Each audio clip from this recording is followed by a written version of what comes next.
The power of positive thinking. What you are about to discover shortly is not something new but in fact a frame of mind and a process that is as old as mankind itself. You will learn that by taking a simple course of action and by following time-tested instructions, your life, your mental attitude, your health and an abundance of other things will change and the physical things you desire will actually manifest themselves to you. Before we start, it is important that you listen carefully the following, because this is the fundamental foundation.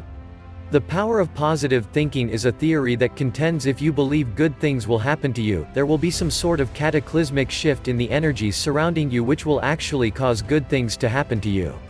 For as many people who believe in the power of positive thinking, there are many more who believe it's all a bunch of new age pop psychology drivel or sugar-coated Peter Pan platitudes.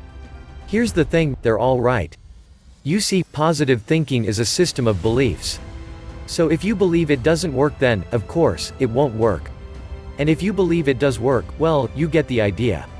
For non-believers, using positive thinking is like trying to get a job after high school. You need experience to get a job, but you need a job to get the experience. It can be difficult to know where you're supposed to start. But just like any other process, the key to making positive thinking work for you is to start small. Plant seeds, if you will, and then learn how to tend and cultivate those seeds until you have a mental garden that bears a phenomenal crop, year after year. Anything is possible with positive thinking, even if you do believe it's all a bunch of crap. Norman Vincent Peale, the father of positive thinking, once said, "If you have zest and enthusiasm, you attract zest and enthusiasm. Life does give back in kind." This is the essence of positive thinking. It's not so much a theory as it is a contagious disease.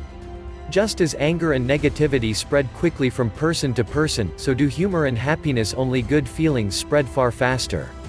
Think about it, have you ever noticed that the quickest way to ease a tense situation is to make a joke?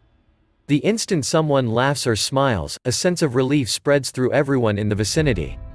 Even if the angered parties don't feel better, they are at least able to discuss the problem in a detached and objective way, and get on with their lives instead of dwelling on negativity. For that same reason, solo drivers who get cut off in traffic tend to remain angry for at least the rest of the drive because there is no one else near them to send out good vibrations and break the tension. It makes sense, doesn't it? Let us get started as the seeds of belief are already there. Your next step is to clear your mind's garden of doubt and get ready to plant. You'll learn how to take all that negativity and mulch it down into fertilizer that will let your possibilities grow. Banish negativity from your mind.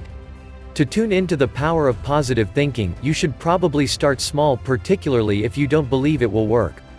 It's one thing to tell yourself, "Tomorrow, when I wake up in the morning I won't hit snooze a dozen times and feel drowsy for the rest of the day," and quite another to tell yourself, "Tomorrow, when I wake up in the morning I'll be living independently wealthy and living in a mansion."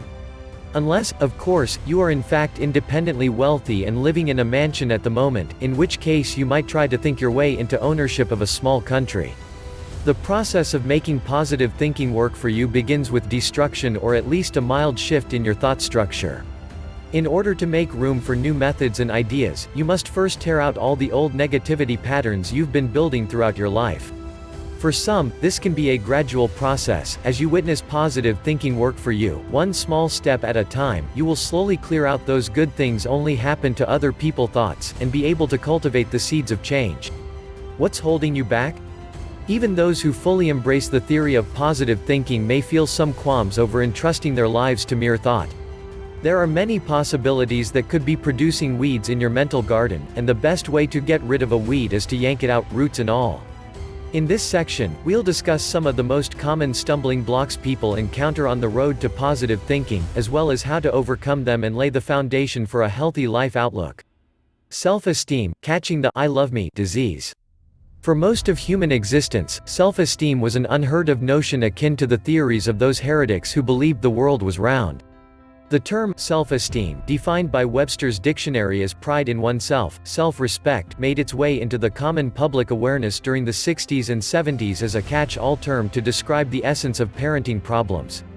The old ways of parenting were pronounced barbaric and damaging to the budding self-esteem of our youth, and many parents fearful of raising unhappy, ill-adjusted children took the advice that led to a generation of children with high self-esteem, so high it eclipsed personal responsibility and created a me-first mentality. On the other hand, most of us are taught that thinking highly of ourselves is a vain, selfish and undesirable trait. Advice telling us to feel better about ourselves and occasionally put us first seems counterintuitive at best. After all, isn't self-love the first step on the road to ego-central? Many people want to feel good about themselves, but guilt too often rears its ugly head and stops healthy self-esteem from developing. Because of these conflicting viewpoints, self-esteem is a tricky little emotion to manipulate. It's important to strike a balance between modesty and greed. It takes practice to convince yourself that you are a worthwhile and deserving person, while at the same time keeping in mind that you're not the center of the universe. Though it may sound impossible, it's actually simple to accomplish. If you find it helpful, like and share the video. For more tips, subscribe to our channel. Thank you.